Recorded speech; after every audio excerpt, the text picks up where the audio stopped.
segment in all of sports, the Bud List. It is also a time where we open up our mailboxes, sometimes physically, sometimes digitally. A lot of times just physical mail. And does Dax read some letters. understand the culture of this? Yeah, he's a sharp guy. Yeah, it's because it's a little different. It's pretty basic. If you don't, you'll fans think it's write crazy. into the show. I got it. Christina goes to the post office, talks to the postmaster general himself. He gives her a bag of letters. She comes back here like Santa. I pick one at random and read it. Yeah. And that's how it basically works. Yeah. Beautiful. He's going to bring out some little miniature figurines. Just go with it. I've had this little thing here. I'm not bringing it out. It didn't work. It bummed. Go ahead. Dear Wildes, love the show. And love the new time slot and the contributions of World Cup expert Dax McCarty. Wow, that's nice. Are you guys pounding coffee or anything for the earlier wake-up time? Thanks, Ryan and Brian. Well, thank you, Ryan and Brian. I appreciate you asking. I did get a little bit early on the Java this morning. Yeah. And, of course, we're always looking to make a few extra bucks on the show. So we're happy to introduce our newest invention / product called, dun-dun-dun-dun, it's called Cold Brew. There it is. I got a little bit nervous there. I got nervous as well. I got nervous. Oh, here it is. That's why. Yeah. Wow. I love it. Looks outstanding. It's plant-based, too. It's not plant-based. No, it's coffee. I mean, it's coffee is plant-based, if that's what you mean. Well, I mean, yeah, Brew, coffee is plant-based. Mushrooms and all that in there. No, there's not mushrooms. Rizza, or whatever they call it. Rizza was performed at halftime yesterday.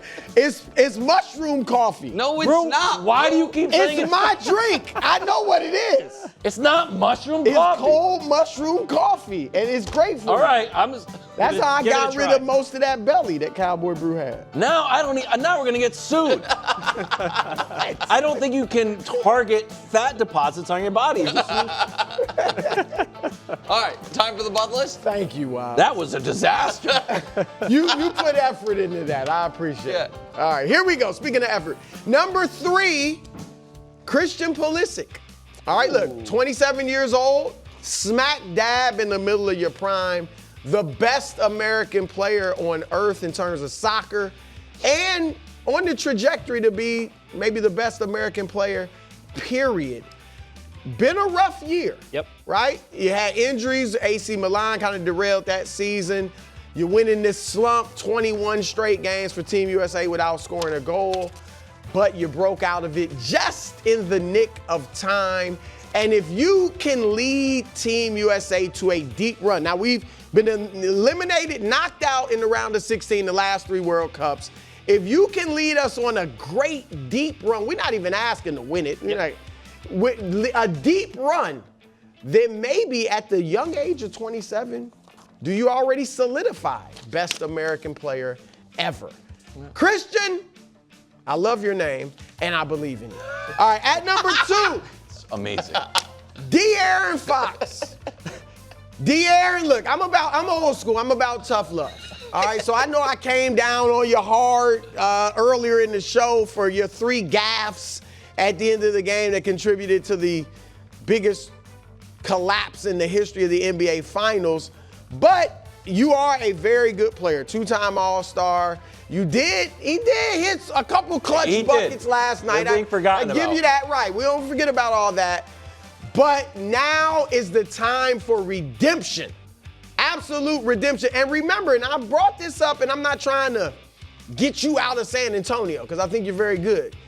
But at some point in the future, maybe near future, they are going to move on from you because they're going to have to pay Wemby, Dylan Harper, and Stephon Castle. So this could be your only or one of your only chances to win an NBA championship. So you have to come and get redemption immediately in Game 5. You've struggled in these finals, shooting 38%. 2 games, you've been below 30%, and obviously you had some mistakes last night. But shake it off. Be the veteran leader they've called you to be. They brought you in to be, and play to the great potential that you have, and be the clutch player of the year that you were a few years ago. De'Aaron, I yelled at you, but I still believe in you. All right, and number 1, speaking of tough love, Wemby. Now, Wemby, you probably heard the phrase class is in session a lot. You're probably used to it, but it's usually you're the teacher. But now you are being schooled. I've said it. The NBA Finals it takes no prisoners, particularly when it comes to young superstars. And right now you're being humbled. You are being humbled, all right? So you have to learn these lessons ASAP, all right? The lessons. 1, Nick said it earlier, stamina. You got to get your stamina up. You got to be able to play more minutes. Talk to the Spurs. Forget that 30 minutes a game stuff. You have to get ready for the NBA playoffs by playing more minutes in the regular season. 2, strength. All right, the game is physical, as you're seeing, more physical in the playoffs than in the regular season. They let you play. Get in that weight room and get yourself a low post game. 3, mental toughness.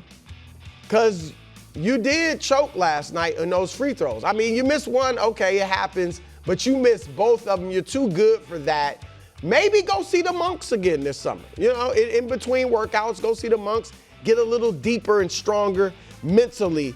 So that is what you need to do, Wemby. Look, you do have a chance to make history. Now we know it is possible to come back from a 3-1 deficit. You guys have shown throughout large portions of games that you can be the better team in this series. So go out there and make history. And if you don't, then this summer come back stronger, better conditioned, better post moves, and even mentally tougher. And sky is the limit for you. So Wemby, I still believe in you. Okay, excellent Bud list as always, Dax.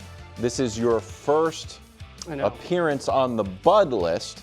And I hope you caught the vibe. I sure did. It's 1 part motivational, 1 part scolding sometimes. So you can go anywhere you want. Who would you like to motivate/scold? Well, I'm going to motivate and scold Mr. Cristiano Ronaldo, one of the greatest players of all time. But, Brew, I think your Bud list, you got to flip De'Aaron Fox and Victor Wembanyama there, honestly. Oh, that was. He's been dying to talk I've about been dying De'Aaron to say Fox. that. Nobody cares about my opinion on basketball. I get it. But you got to switch I knew he would love it. I love that Pulisic is on that list because this is a massive tournament for him. But Mr. Ronaldo, Cristiano, your legacy is secure amongst the pantheon of greatest players of all time. Of course, we can always go back and forth with Messi, Ronaldo. Messi's the GOAT for me, but it's not just because of their accomplishments in the club game. It's also their accomplishments with their national teams. Cristiano Ronaldo is one of the greatest players that's ever lived. There's absolutely no question about that. That legacy is secure. But when he goes to sleep at night after he retires, if he does not have a World Cup, he can say all he wants that he is the GOAT, and I guarantee you Cristiano says it. He says it publicly. He will celebrate it to anyone who will listen. But he'll know in the back of his head that he isn't in that conversation with Lionel Messi if he does not secure a World Cup title. And it's not just all on him. Of course, it's on the supporting cast. I can go down the list of wonderful players, great players who have never won a World Cup. George Weah, George Best, Ryan Giggs. But the difference between those guys and Cristiano Ronaldo, the supporting cast wasn't good enough to help them even get to a World Cup. None of those players even played in a World Cup. Cristiano Ronaldo is about to play in World Cup number 6. And let me tell you something about his supporting cast.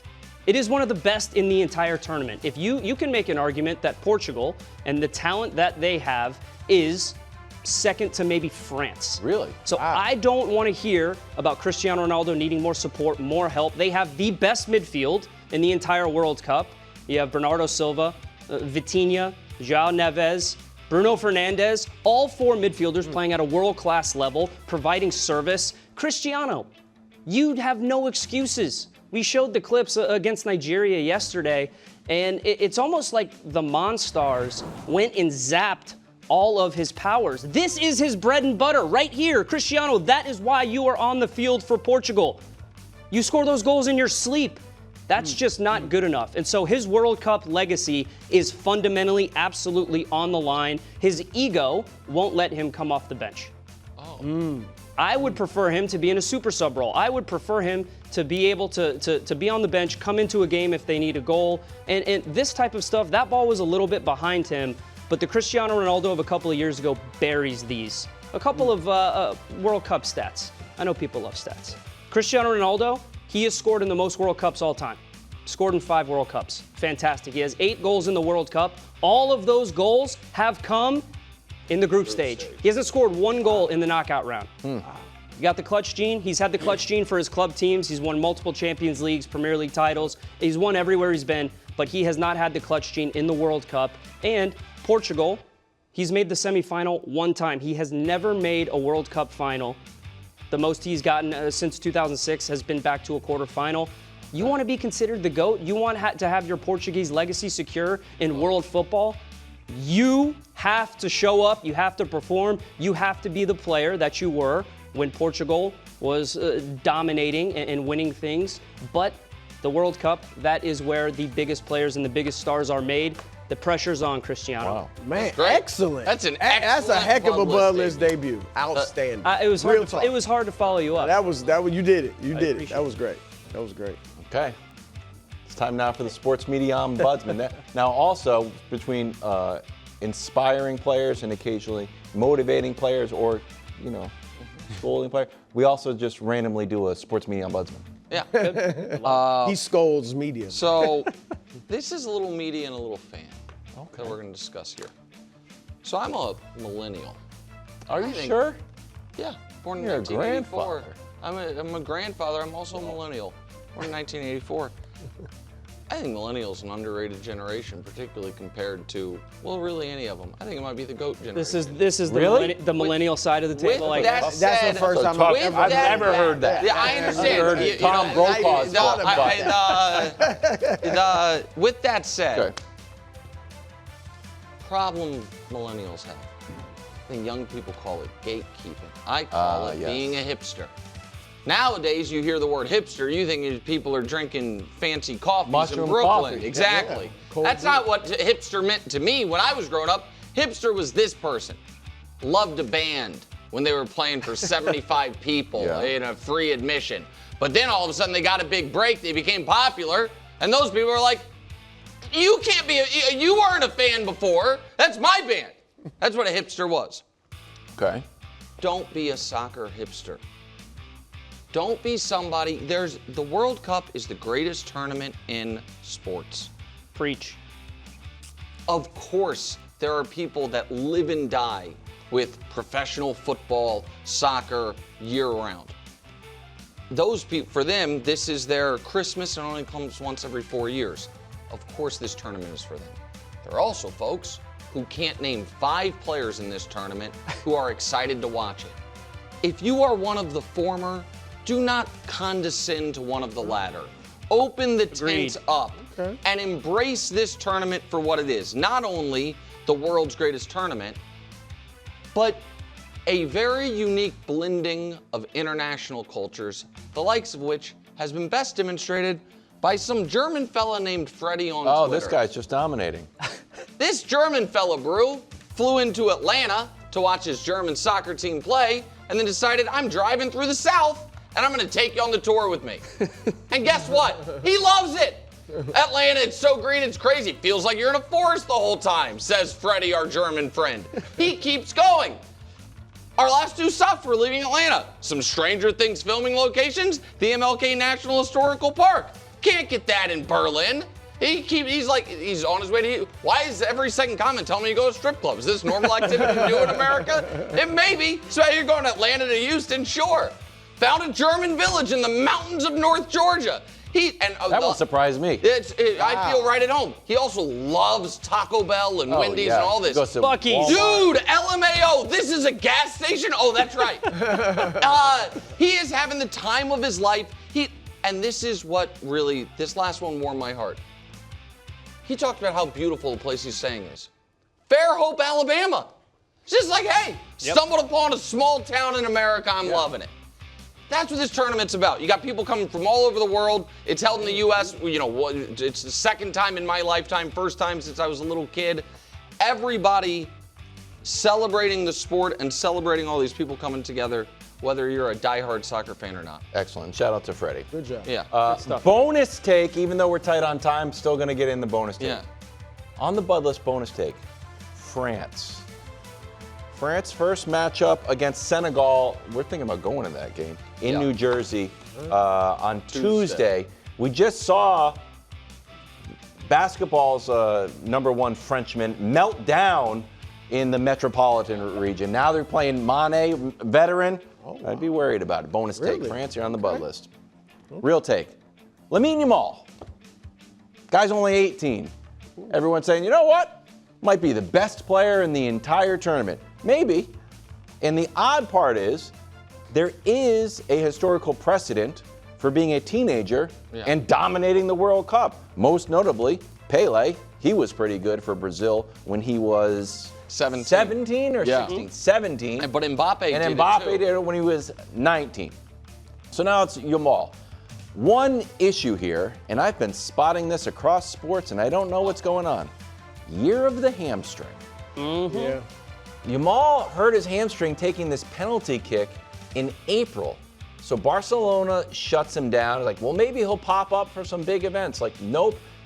Didn't play in El Clasico against Real Madrid. He's back to training, but is he 100%? Yeah, I don't know. I never know with a hamstring. So, Dax, I want to believe, but I do not believe in hamstring technology. Wait, but there's been major developments there. You know who else hurt their hamstring in April? Luka? OG Anunoby. Yeah. How's he looking? That's right. Well, he looks Maybe he turned around the hamstring karma. It's a great take. Thank you. Every other hamstring doesn't heal. Exactly. OG's did. He's hitting the J-Dub doesn't heal. No. Pop up and go back. Luka went to Spain. Yamal's from Spain.